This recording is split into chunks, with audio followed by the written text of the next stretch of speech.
Boa tarde, pessoal. Grande prazer estar falando com vocês aqui, então. Meu nome é Robson Oliveira, eu sou Product Manager na Sensidia, responsável pela tribo de Governance. Vamos falar hoje aqui sobre API Governance. Então, quando a gente fala de Governance, acaba sendo um termo mal entendido, e quando a gente compara até com práticas de desenvolvimento ágil e o jeito que se desenvolve software moderno, parece que a governança perdeu a relevância, né? Hoje a gente fala em governança e é aquela coisa a ser evitada, que vai ser centralizadora, né? Então, durante a talk hoje, eu quero mudar um pouco essa visão de vocês, né? A gente vê que a governança, hoje e daqui para frente, vai ser mais importante do que pode parecer. Então, o que nós vamos falar hoje? Vamos falar basicamente do contexto de mercado, só para contextualizar um pouco a nossa conversa, que as APIs estão aqui para ficar, a gente viu várias talks já ao longo do dia sobre isso, né? A necessidade para uma melhor governança de API, o que é governança de API, já que precisamos de uma melhor, né? E qual é a governança de APIs que nós vamos precisar e já estamos precisando, né?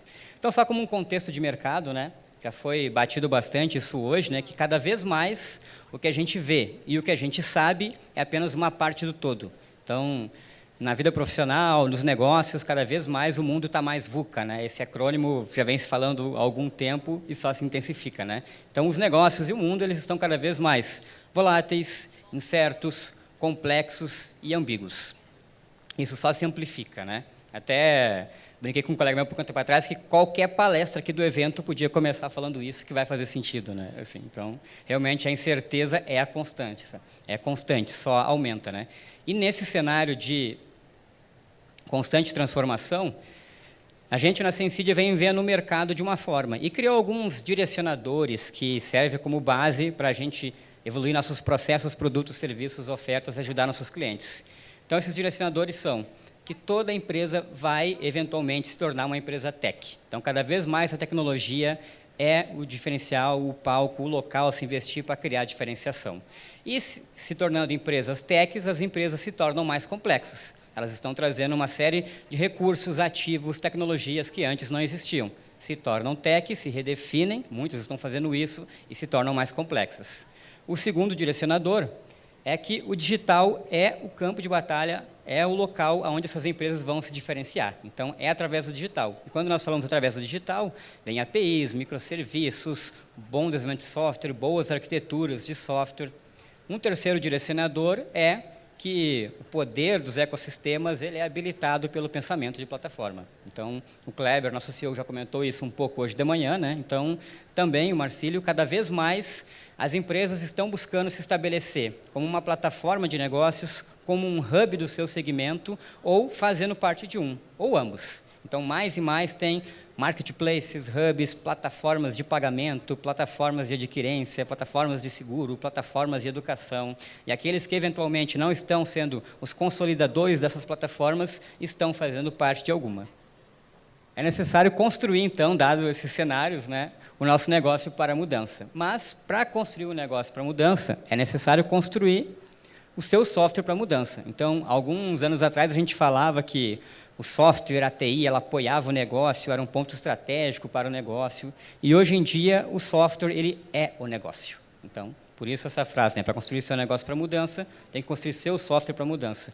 E, nesse cenário, exige aí uma transformação, uma transição de negócios tradicionais para negócios de plataforma. É aí que vem o Platform Thinking, né, que a gente vem comentando ao longo dos dias nas talks. Então, cada vez mais é necessário eu olhar para o meu modelo de negócio e ver como que eu posso enxergar nele não só uma única proposta de valor, mas sim como eu posso extrair deles várias capacidades, vários ativos, várias jornadas e se utilizar de boas arquiteturas e princípios modulares de componentização para entregar várias jornadas. Então, eu poderia olhar nesse sentido para um negócio tradicional de banco e pensar que não é só um business de core banking, mas eu tenho ali gerenciamento de conta, eu tenho sistema de pagamentos, eu tenho financiamento de imóveis, eu tenho um negócio de empréstimos, eu poderia recombinar eles para compor novos negócios e assim acelerar o time to marketing desses novos negócios. Então, num modelo mais tradicional, se eu vou criar uma nova vertical, eu estou levantando toda aquela vertical do zero.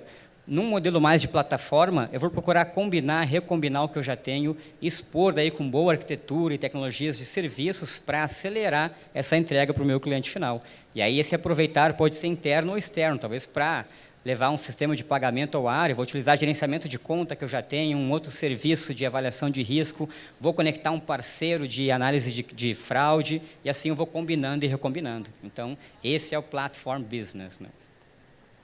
E aí, com todo esse cenário de as empresas se tornando mais tech, mais complexas e mudando do tradicional para os negócios de plataforma, a gente acaba tendo muito mais APIs dentro das nossas organizações. Então, só para trazer alguns dados aqui para vocês, de acordo com o Gartner, esse é um documento que saiu no início do ano, né? Até 2025, APIs de terceiros, APIs que nós invocamos de dentro da empresa para fora, elas vão representar 30%, sendo menos de 10% em 2021. 25% de todas as transações de seguro envolvendo ecossistemas vão requerer APIs públicas e abertas, né? O tráfego de APIs, de acordo com a Akamai, que é um grande player de CDN, ele vem aumentando 30% ano sobre ano, podendo chegar a 42 trilhões em 2024. Consultas para o Gartner também, a respeito de API Security e API Management, tem aumentado 33% ao ano. E o tráfego de APIs ele tem crescido 300% mais que o tráfego web. Então, é só uma amostra de quanto mais APIs a gente vai ter na organização. E quando a gente fala APIs aqui, já é um sentido mais amplo, porque, eventualmente, todo software sendo desenvolvido, ou ele vai ser entregue como uma API, ou ele vai estar consumindo uma API. É até difícil pensar um exemplo hoje que não vai estar entregando uma API ou não vai estar consumindo uma API, né? Só reforça a presença forte, sim. E quando a gente fala API também, porque hoje, quando nós falamos API, até foi mencionado pelo Randy, né? Parece que só existe API REST. Então, é no sentido mais amplo da palavra aqui, né? Estamos falando dessa interface de comunicação mesmo. Pode ser uma API REST, uma API GraphQL, uma API de eventos, uma API gRPC. Então, é API no sentido mais amplo. E aí vem os desafios, né? Dentro desse cenário, onde a gente tem cada vez mais APIs aparecendo, numa abordagem cada vez mais API first, como que a gente garante, até trouxe essa imagem aqui, né? Imagina que essa imagem pode ser a quantidade de APIs que passa a ter a organização de vocês, times, processos, tecnologias, tudo está ficando mais granular. E dentro desses serviços e aplicações que não param de crescer, como que a gente garante a comunicação?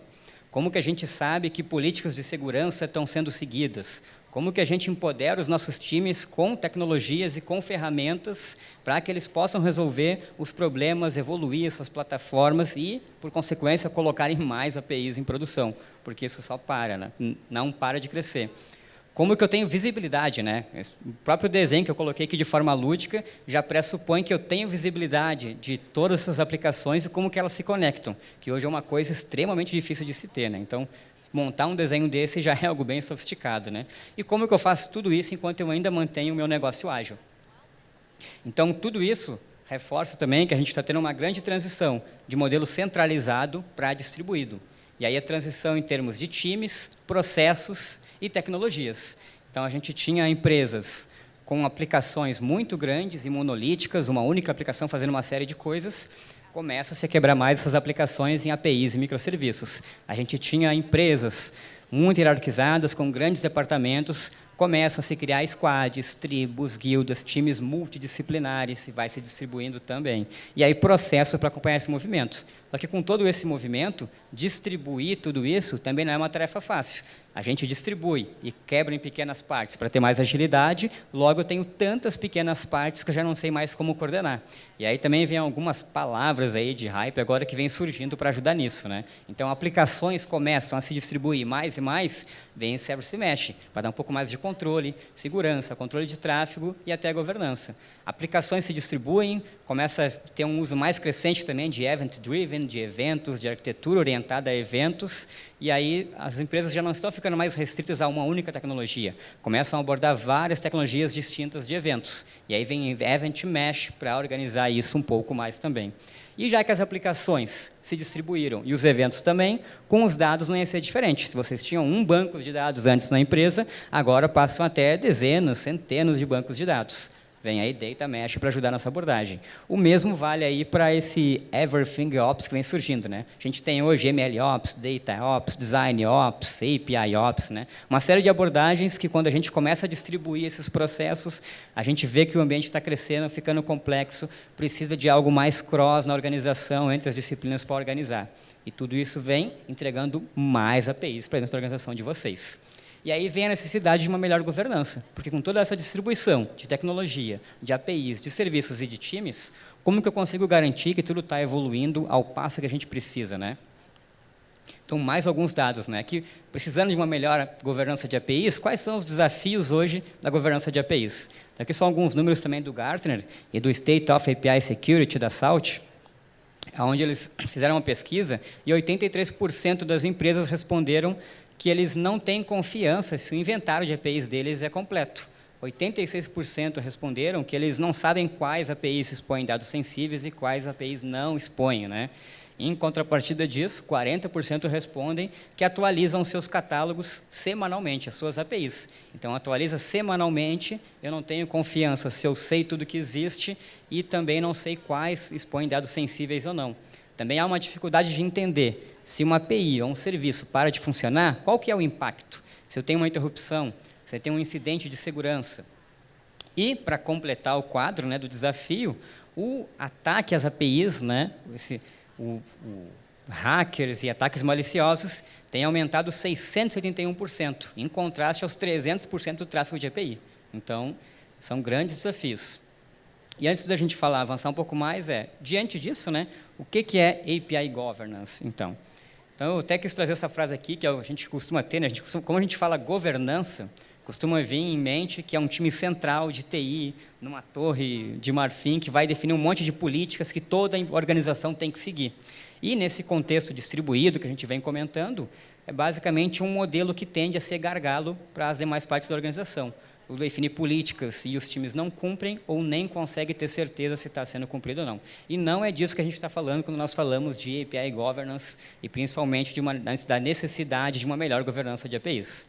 Então, para resumir de forma mais objetiva, a gente tem falado na Sensidia que API Governance são as práticas e processos que são aplicadas para assegurar consistência, qualidade e segurança em escala relacionadas a APIs. Esse é o objetivo.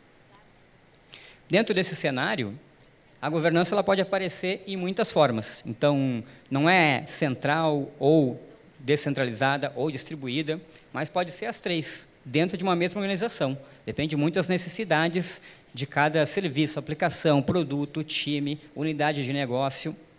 Não existe um modelo de governança, né? Existem vários e eles podem coexistirem. E também em muitos nomes, né? Quando a gente olha para o mercado hoje, API Governance, a gente vê representando o mesmo significado API Ops. Alguns dizem que criando novas práticas de GitOps, infraestruturas a code, APIs declarativas, automatizando todo o processo das APIs, elas estão sendo governadas. Outros tratam como governança 2.0 para fugir daquele estigma de que não, governança é uma coisa antiga, mas agora está aqui a governança 2.0. Alguns não correlacionam o termo API Governance, chamam simplesmente de API Management e a governança está implícita. E nós, a Sensidia, chamamos de Adaptive Governance. Então, nós temos alguns frameworks de conhecimento para executar isso e temos também um produto com esse fim que se chama Adaptive Governance, mas nem é o foco aqui da conversa hoje, né? E aí vem a governança de APIs que nós precisamos, né? E essa governança, né, então, em um mundo distribuído, é uma governança adaptativa. Eu gosto muito desse nome porque realmente é uma governança que se adapta às necessidades de cada negócio, de cada serviço, de cada produto. E é uma governança baseada em princípios. Então, dentro desse mundo, que muda constantemente, que as coisas é necessário entregar cada vez mais rápido, a gente aprendeu que princípios são mais constantes do que práticas e processos. Então, a gente acredita muito hoje numa governança baseada em princípios, onde times, departamentos, unidades de negócio podem, então, evoluir suas práticas e processos dentro da premissa desses princípios, e não necessariamente seguindo uma prática X, Y, Z. E dentro desses princípios aí estão self-service com automação de qualidade, colaborative API Design First, regras flexíveis e padrões que vocês possam colocar em cada API ou em cada time, que seja possível automatizar via CI/CD, que entenda que colocar uma API hoje e fazê-la entregar valor, desenvolver, promover ela, exige uma série de papéis, entender a existência desses papéis e que cada um executa. Eu tenho o API Developer, tenho o API Owner, API Product Manager, API Architect, tem a figura do DevOps. Cada um deles tem um papel nesse fluxo aí e é necessário seguir esses princípios. E, até para reforçar a governança que se adapta, né, que ela esteja continuadamente evoluindo. E num cenário distribuído, como a gente vem comentando aqui, não dá para fazer isso só com princípios documentados, é necessário ferramentas.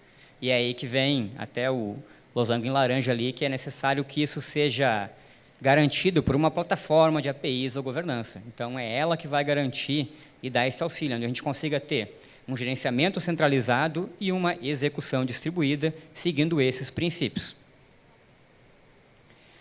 E aqui é um exemplo de como a gente enxerga esses princípios e práticas em ação. Então, pegando o exemplo de uma API de pagamento ali, um produto de Payments API, e aqui a palavra produto, até para colocar que, quando a gente está desenvolvendo APIs hoje, é muito importante a gente parar e entender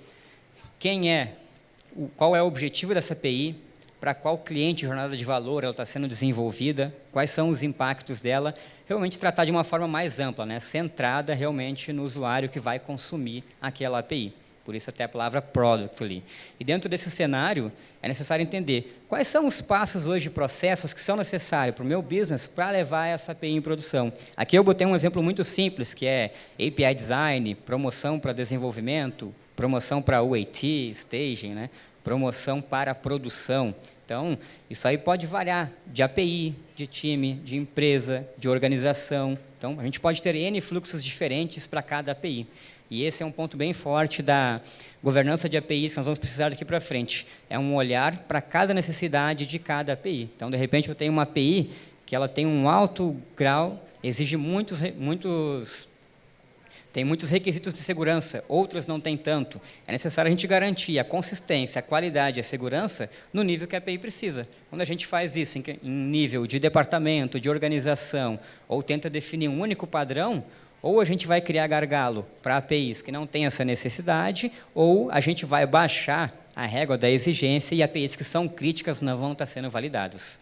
Então, esse é o princípio básico. A gente tem API, qual é o processo necessário para que essa API entregue o valor que ela precisa, quais são os papéis que estão atuando ali. Então, eu até representei API Owner, API Developer, e depois entender também como que a gente usa ferramentas para auxiliar nisso. Então, por exemplo, uma vez que eu defino o fluxo, API Design, ali eu estou falando de validar contrato de APIs, se elas têm autenticação, não têm autenticação, como que está o meu fluxo de request, qual é o destino, qual é o fluxo de response, o que eu preciso para o design dessa API estar conforme-se para o nível de exigência que eu preciso.